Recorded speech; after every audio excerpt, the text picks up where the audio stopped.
Hello friends, कैसे हो आप सब? उम्मीद करती हूँ आप सभी अच्छे होंगे। मैं निकेता चौधरी आप सभी का स्वागत करती हूँ आपके अपने YouTube channel teach with Niketa में। फ्रेंड्स, आज मैं आपके लिए यूपी टेट 2019 का पर्यावरणीय अध्ययन का क्वेश्चन पेपर लेके आई हूँ।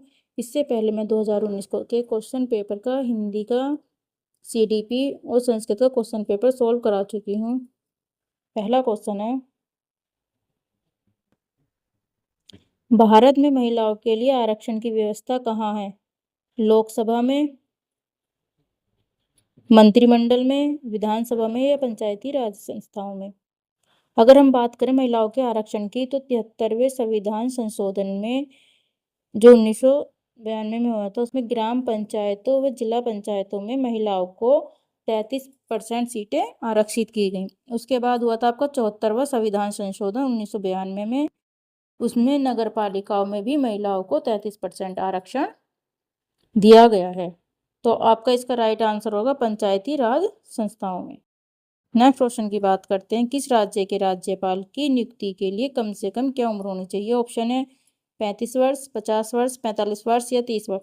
तो इसका राइट आंसर होगा आपका 35 वर्ष।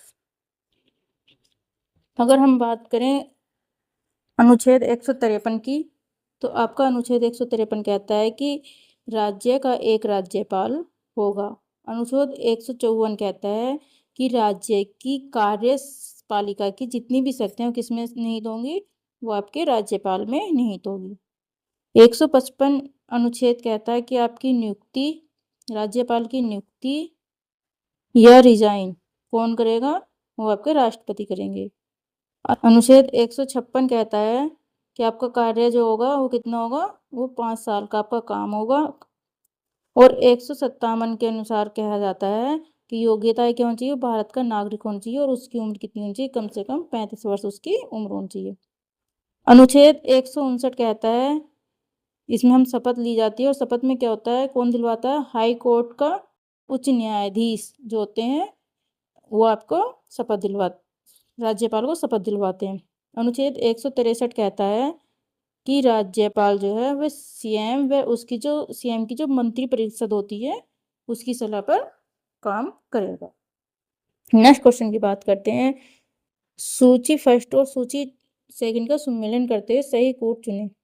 इसमें सूची फर्स्ट में दिया है भारतीय संघ, तो भारतीय संघ का किससे हो गया? आपके प्रधानमंत्री से। राज्य का मिलान हो गया आपका राज्यपाल से। नगर निगम का मेयर और ग्राम पंचायत के सरपंच। तो इस हिसाब से आपका ऑप्शन नंबर होगा 2, तो इसका राइट आंसर होगा ऑप्शन नंबर 2।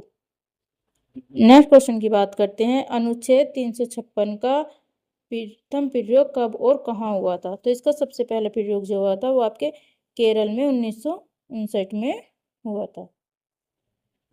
356 अनुच्छेद किससे रिलेटेड? या आपके राज्य में जो राष्ट्रपति शासन लागू होता है उससे रिलेटेड होता है। राष्ट्रपति शासन में क्या होता है, यदि कोई राज्य है उसमें कोई संवैधानिक तंत्र विफल हो जाता है तो भारत का राष्ट्रपति जो है उस राज्य में शासन की बागडोर अपने हाथ में ले लेते हैं। और ये सबसे ज्यादा कब होगा?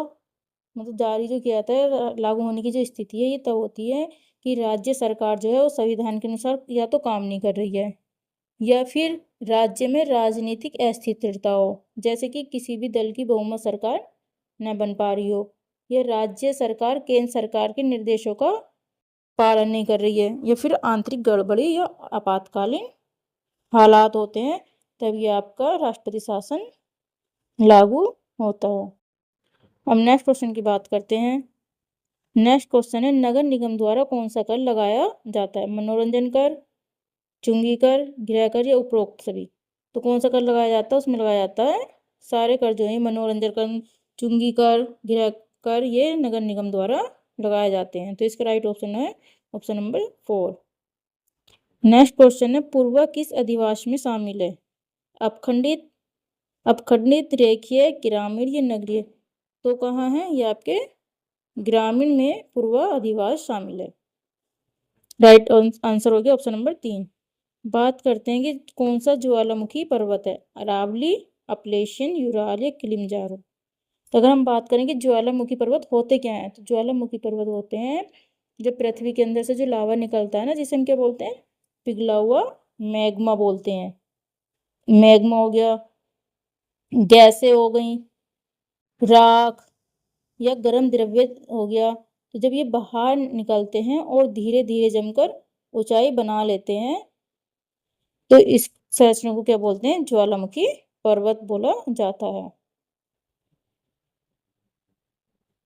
और ज्वालामुखी पर्वत कितने प्रकार के होते हैं? एक तो सक्रिय ज्वालामुखी होती है जो समय समय पर विस्फोट होती रहती है।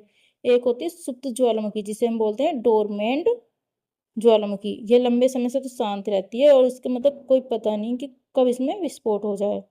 और एक होती है फिर मृत ज्वालामुखी जो अब कभी भी विस्फोट नहीं करता है। अगर हम बात करें कि विश्व के प्रमुख ज्वालामुखी पर्वत कौन कौन से हैं, तो सबसे पहले आता है माउंट एटना, ये आपका इटली में है। दूसरा है माउंट विशुवियस, ये भी आपका इटली में है। फिर आता है माउंट फूजी, ये जापान में है। फिर आता है एक होता है माउंट किलिमंजारो, और फिर होता है माउंट क्राकाटोवा, ये आपका इंडोनेशिया में है। और ये जो किलिमंजारो है ये आपका अफ्रीका तंजानिया में स्थित है। तो इसका राइट आंसर हो गया ऑप्शन नंबर 4। अब बात करते हैं नेक्स्ट क्वेश्चन की। एलिफेंटा द्वीप स्थित है, कहाँ स्थित है? मुंबई तट, कच्छ तट, गोवा तट या गंगा तट? तो एलिफेंटा द्वीप जो है वो मुंबई तट पर स्थित है। नेक्स्ट क्वेश्चन की बात करते हैं कि मानसूनी वन पाए जाते हैं, कहाँ पाए जाते हैं? जहाँ वर्षा 70 से 200 सेंटीमीटर होती है या वर्षा 50 से 150 सेंटीमीटर होती है। नेक्स्ट ऑप्शन है 150 से 200 सेंटीमीटर या 70 से 100 सेंटीमीटर। तो इसका जो राइट आंसर है वो होगा जहाँ वर्षा 70 से 200 सेंटीमीटर होती है वहाँ मानसूनी वन पाए जाते हैं। और ये सबसे अधिक ये उत्तर प्रदेश और मध्य प्रदेश में पाए जाते हैं। अगर भारत में बात करें कि इनमें से सबसे अधिक कहाँ पाए जाते हैं, तो सबसे अधिक पाए जाते हैं आपके मध्य प्रदेश। जैसे साल का पेड़ हो गया, शिगोन हो गया, नीम हो गया, शीशम हो गया, ये सब आपके मानसूनी वन है। इन्हें मतलब पतझड़ वन भी बोलते हैं। ये जो शीत ऋतु होती है उसमें ये अपने पत्ते गिरा देते हैं। नेक्स्ट क्वेश्चन की बात करते हैं। कार्बी एंगलोंग पठार स्थित है, विस्तार प्रायद्वीपीय पठार का या तिब्बत का या हिमालय के शान पठार का? तो ये किसका विस्तार है? ये कार्बी एंगलोंग पठार जो है ये प्रायद्वीपीय पठार का विस्तार है। अब नेक्स्ट क्वेश्चन की बात करते हैं हम आगे।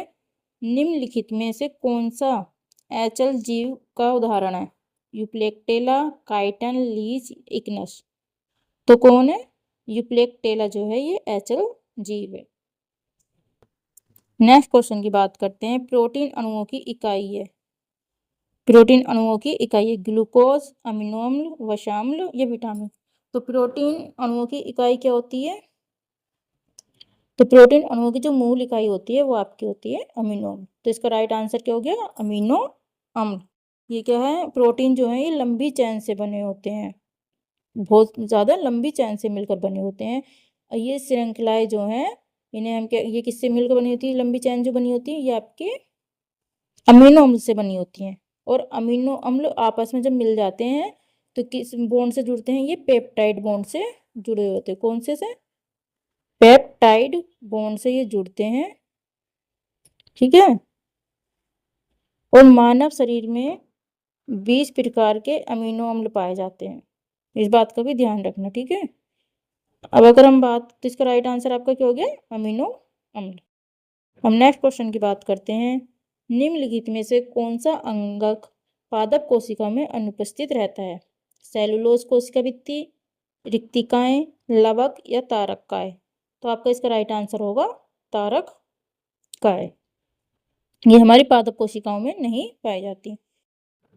नेक्स्ट बात करते हैं। मनुष्य के शरीर की सबसे बड़ी ग्रंथि है अग्नाशय, ऑप्शन है नंबर 1 अग्नाशय, ऑप्शन नंबर 2 अधिवृक्क, नेक्स्ट ऑप्शन है पीयूष ग्रंथि या यकृत। अगर हम बात करें मानव शरीर की सबसे बड़ी ग्रंथि की तो वह है आपका यकृत। इसका यकृत का काम क्या होता है? एक तो ये पित्तरस बनाता है। क्या रस बनाता है? कौन सा रस? पित्तरस हमारे शरीर में बनाता है।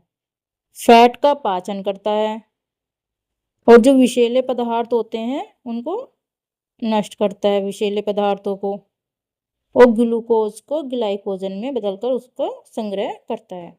और अगर हम बात करें सबसे छोटी ग्रंथि की मानव शरीर की तो कौन सी होती है? वो होती है आपकी पीनियल ग्लैंड, और ये मनुष्य के मस्तिष्क के बीचों बीच पाई जाती है। और ये क्या काम करती है?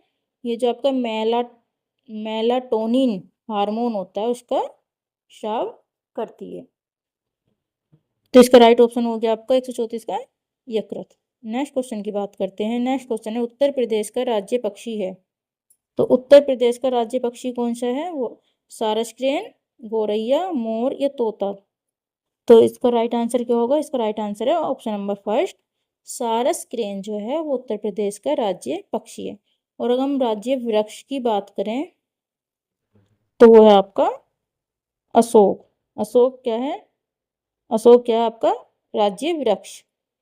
और अगर हम पुष्प की बात करें, फूल की, तो वो है पलाश। पलाश आपका राज्य पुष्प है और इसे क्या बोलते हैं? जंगल की आग कहते हैं। और अगर पशु की बात करें तो पशु कौन सा आपका? वो है आपका बारहसिंगा, आपका राज्य पशु है। ठीक है, अब नेक्स्ट क्वेश्चन पे चलते हैं। नेक्स्ट क्वेश्चन है, निम्नलिखित में से किस प्रदेश में रेंडियर पाया जाता है? टुंड्रा प्रदेश में, मानसून में, गर्म मरुस्थल में या टैगा प्रदेश में। तो कहाँ पाया जाता है? वो पाया जाता है आपका टुंड्रा प्रदेश में पाया जाता है। नेक्स्ट क्वेश्चन है, निम्नलिखित में से कौन सा एक शीतोष्ण घास प्रदेश नहीं है? पंपास, डाउन्स, प्रेरिस या कंपास। तो कौन सा नहीं है आपका शीतोष्ण घास का प्रदेश? वो आपका कंपास। इसका राइट ऑप्शन है नंबर 3। नेक्स्ट क्वेश्चन की बात करते हैं। जनसंख्या के आकार के अनुसार बृहत्तम महाद्वीप है? यूरोप, एशिया, उत्तरी अमेरिका या फिर अफ्रीका। तो कौन सा जनसंख्या के आकार के अनुसार सबसे बड़ा महाद्वीप जो है आपका? एशिया। नेक्स्ट क्वेश्चन है, भारत में थारू जनजाति कहाँ निवास करती है? ऑप्शन है, ऑप्शन नंबर 1 है थारू मरुस्थल में, ऑप्शन नंबर 2 है उत्तराखंड में, नेक्स्ट ऑप्शन है उत्तर प्रदेश के तराई क्षेत्र में या झारखंड में। तो थारू जनजाति कहाँ निवास करती है? उत्तराखंड और उत्तर प्रदेश के तराई क्षेत्र में निवास करती है। तो आपका ये ऑप्शन 2 और 3 दोनों राइट हैं, तो इसलिए आयोग ने इन दोनों को इस क्वेश्चन का आंसर माना है।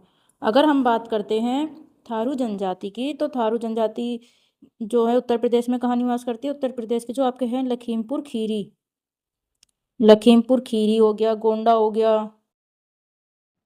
बहराइच, बलरामपुर, महाराजगंज और सिद्धार्थनगर, यहाँ ये निवास करती है। और इनकी भाषा की बात करें तो इनकी जो ये थारू लोग हैं ये थारू भाषा बोलते हैं, जो अवधी, भोजपुरी और नेपाली से प्रभावित होती है। और इनका जीवन यापन ये खेती पर निर्भर होता है और वनों पर इनका निर्भर ये रहते हैं। इसका आपका राइट आंसर हो गया उत्तराखंड और उत्तर प्रदेश के तराई क्षेत्र में। नेक्स्ट क्वेश्चन की बात करते हैं। नेक्स्ट क्वेश्चन है, भिलाई इस्पात संयंत्र स्थित है मध्य प्रदेश में, छत्तीसगढ़ में, झारखंड में या उड़ीसा में।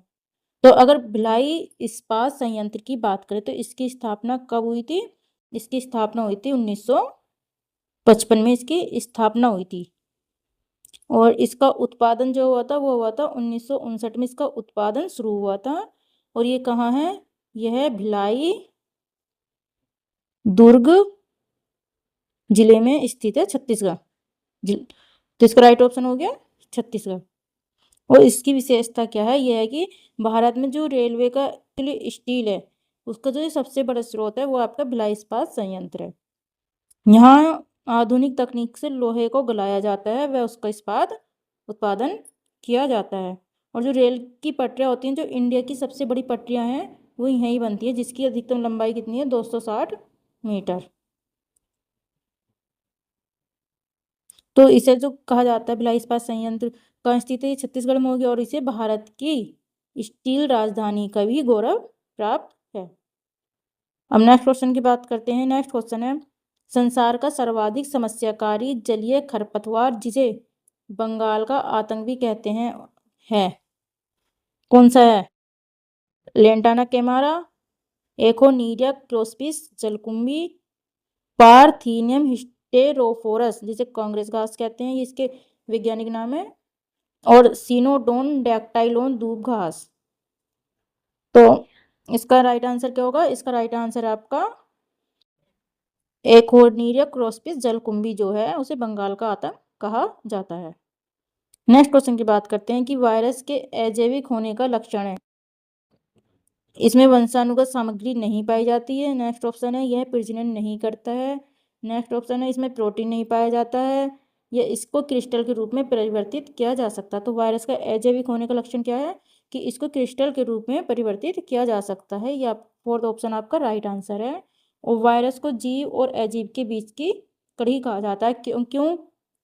क्योंकि जब ये सेल के बाहर होते हैं तो ये क्या होते हैं? ये नॉन लिविंग होते हैं, अजीव मतलब ये नॉन लिविंग होते हैं। और जब ये सेल के अंदर होते हैं तो ये क्या होते हैं? जीव मतलब ये लिविंग होते हैं। नेक्स्ट क्वेश्चन की बात करते हैं। नेक्स्ट क्वेश्चन है पादप हार्मोन जो फलों को पकाने में सहायता करता है कौन सा है? ऑक्सिन, साइटोकाइनिन, जिब्रेलिन या इथाइलिन। तो जो फलों को पकाने के लिए हम जो यूज करते हैं जिसको क्या हम बोलते हैं? जैसे आम के फलों को पकाया जाता है तो उसको क्या बोलते हैं? हम कार्बेट बोलते हैं ना। तो इसका यूज किस में होता है? फलों को पकाने के लिए, वो है आपका इथाइलिन। नेक्स्ट क्वेश्चन की बात करते हैं। नेक्स्ट क्वेश्चन है स्वतंत्र रूप से भूमि में रहने वाला अवायवीय जीवाणु जिसमें नाइट्रोजन स्थिरीकरण की क्षमता होती है कौन सा है? एजोबैक्टर, क्लासिटीडियम, डाइजोबियम या विब्रियो। तो कौन सा है?